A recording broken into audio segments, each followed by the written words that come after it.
Today's stories do not involve Reddit. All of these stories were submitted by you guys through my form. We are checking out some of your real life drama. Y'all go through some crazy. The first story wants to be left anonymous. My boyfriend of 7 years slept with his best friend throughout our relationship and sent my nude photos to one of his exes. Jail time. Jail time. Right to jail, right away. I feel really stupid even remembering that this happened to me. My ex-boyfriend, 28 male, and I, 26 female, were in a relationship the entirety of my undergraduate studies and his undergraduate and master's. It was mostly a long-distance relationship because of school, but he came home occasionally. We met in high school, which is where he also met his best friend, 28 female. I didn't think much of their relationship initially because I was young and in love, and he could do no wrong in my eyes. When my frontal lobe developed, I started to notice how weird that friendship was. Oh yes, the frontal lobe, what we discover once it has fully lobed. They had hour-long video calls, lunch and dinner dates that I would accidentally find out about, then try to ignore because he called me jealous and insecure whenever I expressed my discomfort. I always told him when I would meet my friends, so I didn't understand why this was a secret. One time, we were on a date that he called me out for, and she called. He proceeded to talk to her for 15 minutes, leaving me to my own devices on a date that he asked me out for. I was so mad, and when I asked if it was an emergency, he said no, they were just catching up. But they texted and called almost daily, so I didn't understand why he couldn't tell her that he was preoccupied and that he would get back to her when he was free. 2 weeks after this incident, I was sleeping over at his place, and at around 4 a.m., I felt the need to go through his phone to know exactly what they were talking about. I'm not proud of this, but I also don't regret it either. I found spicy messages and photos going back to before we even started dating. A gallery full of his and her nudes, and the cherry on top, a dinner date invitation he had sent to her for that evening that he had not told me about. He told me he needed to rest and prepare for the week, so he would be home that evening. His best friend was actually his ex, according to the messages. They dated before we did, and he cheated on her with me, but I had no idea that all of this was happening. When she found out, she broke things off but continued to sleep with him, in her words, because she can't let go. I was so blindsided. I had always asked to meet her when he came home so I could be friends with his friend, but he always had excuses, and now I knew why. She believed that I had ruined her relationship. We couldn't be friends. She literally hated me. I continued to check other chats, and I found a chat with one of his exes where he asked her for nudes. She said that she would only send them if he sent her photos of other girls. He sent mine without my face, but I know my body, and I was shattered when I saw everything. Do not judge me for sending him those. I thought we were in love, and I did so many things I wasn't comfortable with. No judgment here, girl. But you know what? We've all been there, you know. I cried and I waited for him to wake up. I told him that I knew everything. He tried to deny it and said that I'm taking things out of context, and all I could think about was how stupid he must think I am to believe him after everything I just saw. I was embarrassed that I had ever even tried to befriend her. I left his place that evening and I ended the relationship. That kicked off a series of apologies with flowers, dinner invites, typed out promises in PDFs, and everything I used to plead for in the relationship being offered now on a silver platter. Isn't it ironic when they do that? When you guys split up or something gets, aired out, and all of a sudden they will just provide everything you've ever wanted or needed, but couldn't do it while you were dating. He showed up wherever I went until he had to leave the country for work, and that's when I blocked him on everything. And I mean everything. Emails, social media, LinkedIn. I feel freer now, and I've been able to type this out without crying. This breakup actually led me to you, Joss. I'm honored. I found your videos in my depressive state, and listening to your voice gave me a healthy escape, so I binged your videos for days. Girl, I will cry. Don't do that to me. I am a fragile girl, okay? It's true. I will seriously start to cry. I also started therapy and I'm in a much better place now mentally. I haven't dated since then. It's been almost a year now. I'm trying to focus on my other relationships like family and friends, focus on my career, and I also have started a new business. So a lot going on. I love a happy ending. That was a blessing in disguise, okay? That needed to happen for you to get away from him. You deserve better, and you might not be where you are now, having this successful, happy life if you were still with him. So, and I am honored. I'm so honored to be a part of your day. Always. On your good days, your bad days. Oh, my heart. I'm honored. Next story also wants to be anonymous. I lost my husband, Brandon, 40 male, of 14 years last year. My heart breaks for you. I want to hug you. We have a 10-year-old son who is the best kid in the whole world. He is so kind, smart, and thoughtful, and this really hit him hard. One morning, I just woke up to my husband gone. Despite every attempt at CPR, he was gone. It was by far the worst day of my life. Oh my gosh, I'm getting triggered. The next days were a daze, and I had to face the fact that I was completely unprepared for the loss as my husband was the sole provider. I was completely out of my mind with grief, but I turned my whole focus into making everything okay for my son. Turns out my husband had been behind on every bill despite me giving him money for bills and such. His father, who is an alcoholic, came to our state to get treatment, but when he got here, he refused and just laid on our couch, breaking things and being drunk. He is not even who I'm mad at. Okay, now I need to know if I'm wrong here for what happened. I literally cut my late husband's parents out of my life. My mother-in-law collected donations for my son and I and then kept them. She told me those were given to her as she saw fit, but gave me all the amounts, names, and addresses of the people so I could write them thank you notes. At first in my grief, I didn't care, but then the bill racked up and I asked her for the rest. Mind you, she had not helped with the funeral expenses or the cremation at all. She took money out of the donations to fly to our state, which I was fine with.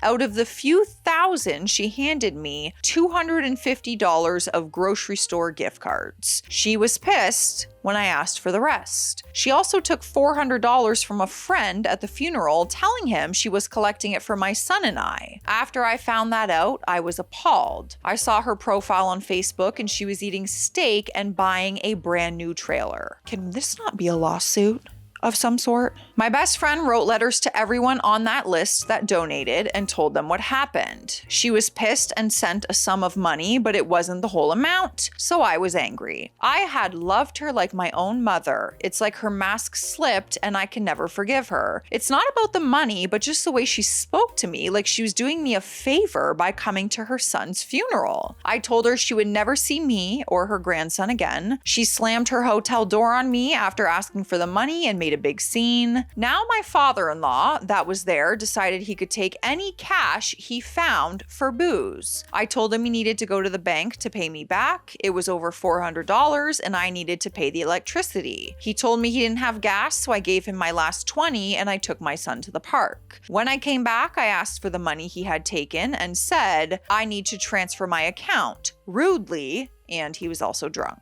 Like, biatch, this was my house. So I threw his stuff out like Angela Bassett in Waiting to Exhale. If you know, you know. Oh no, I don't know. I have not seen that. And I told him to get the F out. I called the sheriff and I had him trespassed. I called a friend who helped me change my front door lock, and this biatch showed up again. I told him, you better not come back or I will call the police. Sure as beans, 'cause a fart, I drive home with my son after work at 11:30 at night and he is camping out in my yard.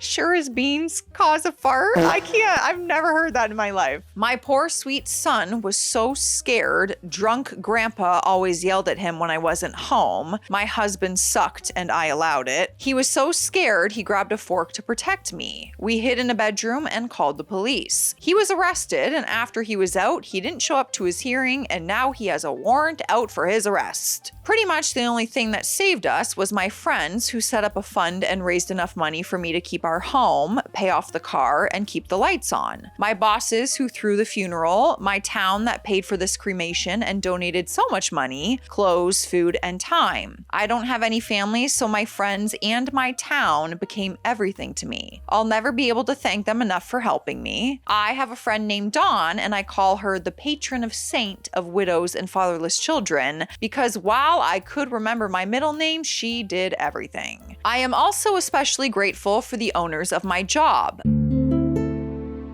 A year later now, and we are doing okay. I want to tell you, Joss, that I listen to you every day, and that in my worst scared moments, I could always count on you. Oh my God, I'm gonna cry. You guys cannot do this to me. This is insane. I can't read these. Like, not in public. Let me read these in private. I'm seriously gonna start crying. I'm so emotional all the time. My worst scared moments, I could always count on you to give me a few moments of peace. Thank you for being you. I can't even look at the camera as if you guys are here watching me. Oh, that's so kind. That's so sweet. It literally will never blow my mind that I am who you guys choose in your day. It's a mind-boggling thing being on my end of it. Trust me. But to your story, I do not think you're wrong. I really don't even think it needs to be a question. I think you absolutely, they seem like very toxic people. I don't think they add positive value to your life based on what you've said. And I think you've done the right thing for your own mental health and mental peace. And I'm happy you're in a better place. And again, I'm so sorry for your loss. That's so incredibly heartbreaking. Oh my gosh. So many tears in today's video. Just me, a big old crybaby over here. Next story is also anonymous. Worst breakup ever. My fiance walked out on me with my sister.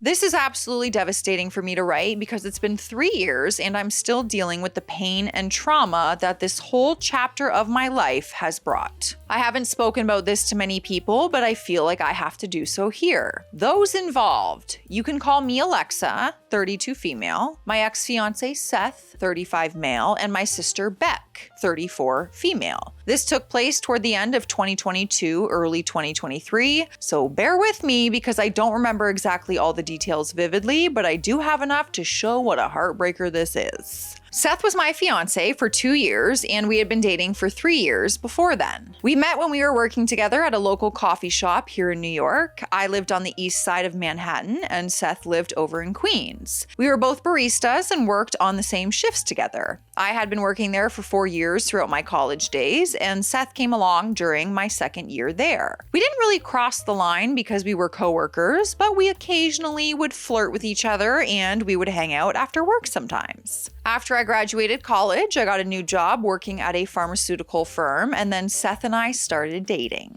Oh, I'm all happy, like as if this isn't a horrible ending. Sorry, I forgot. We had met each other's families before, and they all welcomed us with open arms. We were a happy couple. However, my sister Beck seemed to have an inappropriate reaction when meeting him. I know my sister, and I could tell by the look in her eyes that she was simping for him. For context, Beck is one of those girls who always has dating woes because she gets obsessed with certain guys that she likes, and she goes to ridiculous lengths to try to get them to like her. One time, she pretended to work as a pizza delivery driver and talked one of her previous guys into calling and ordering a pizza from the supposed pizza place that she worked at just so she could show up and try to get with him.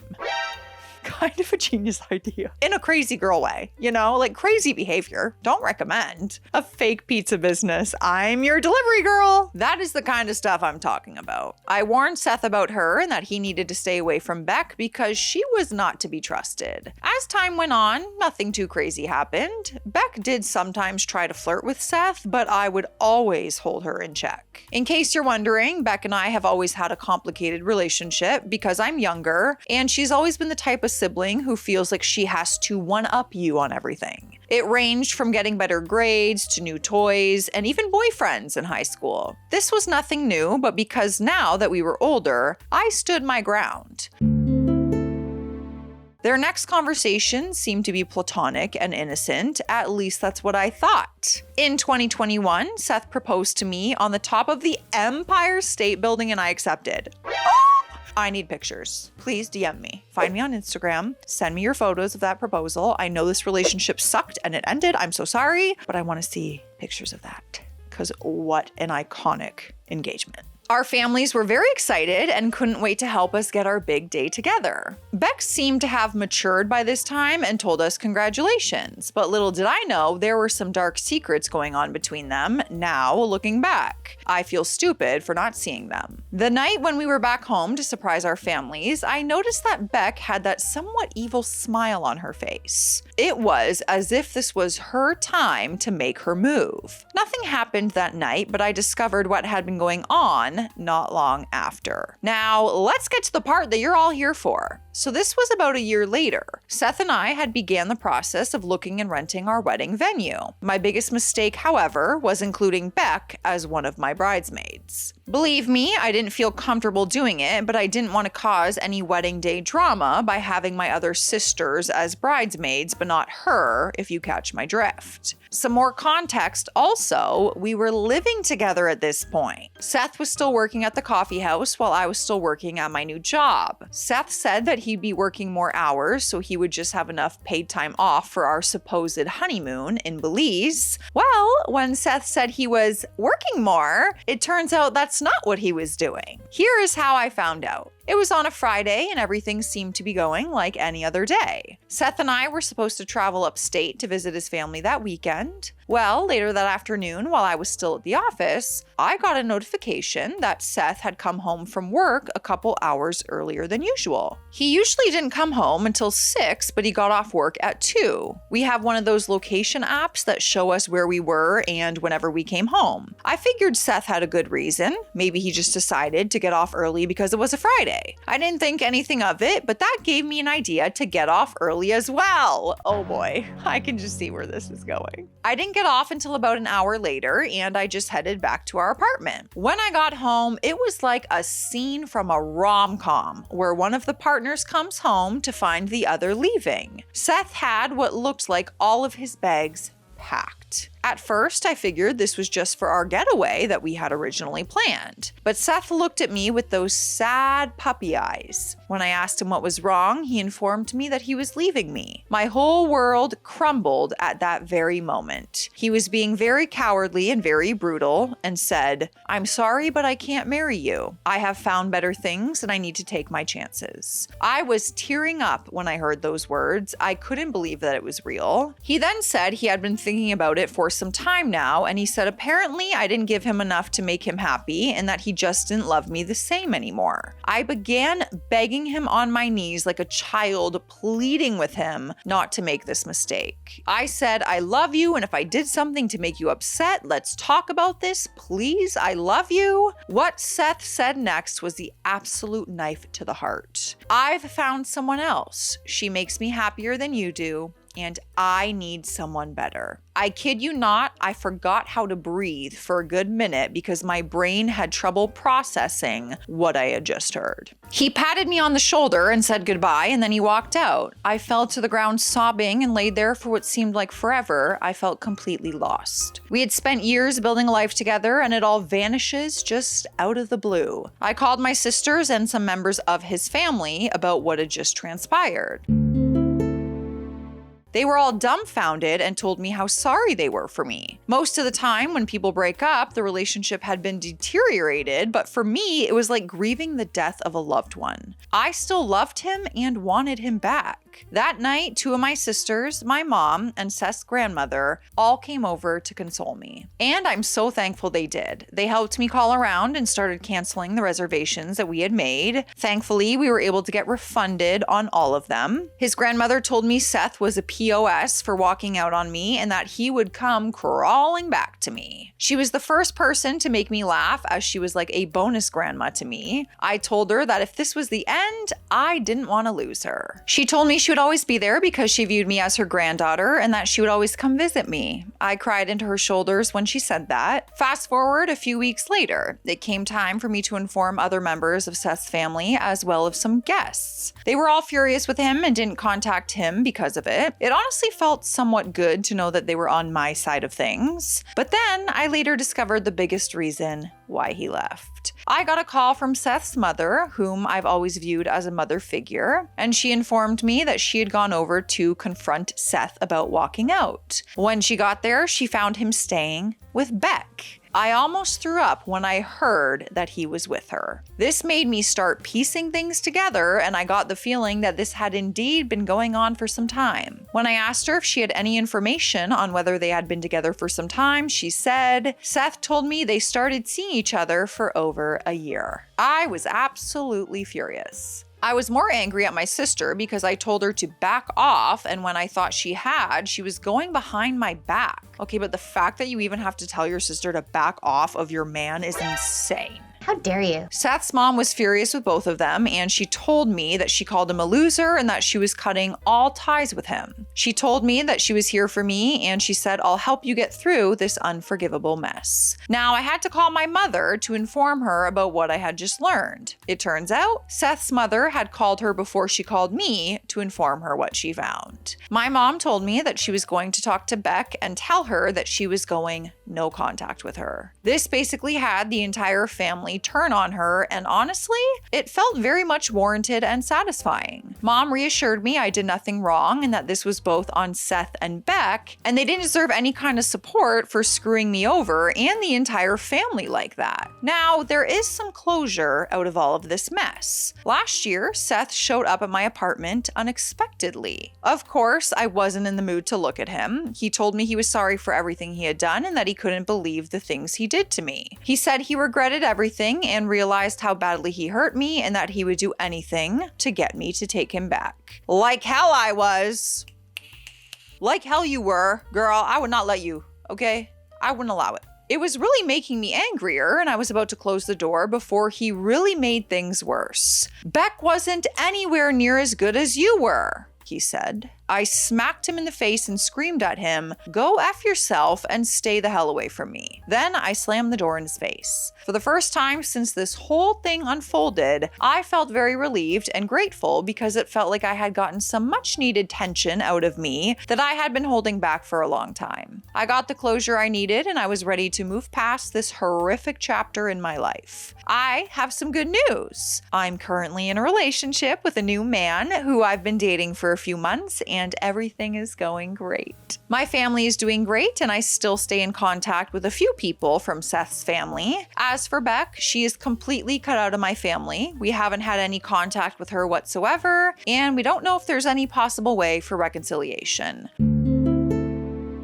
Whether we do or not, I just don't see her as my sister because sisters don't try and steal other sisters' fiancés. No, you don't. She brought this on herself and deserves the worst. I'm in a much better place, and I'm hoping my new chapter with my new man becomes bigger and better than ever. And it will, baby. It will. It already is. It already is. So does that mean Beck and Seth are no longer together if he showed up at your door? Or did he just show up at your door and he's still with her? I need some clarification on that because I'm nosy. We got more stories, but you know the drill. We need a sip of water. It's Hydration Station. Drink your water.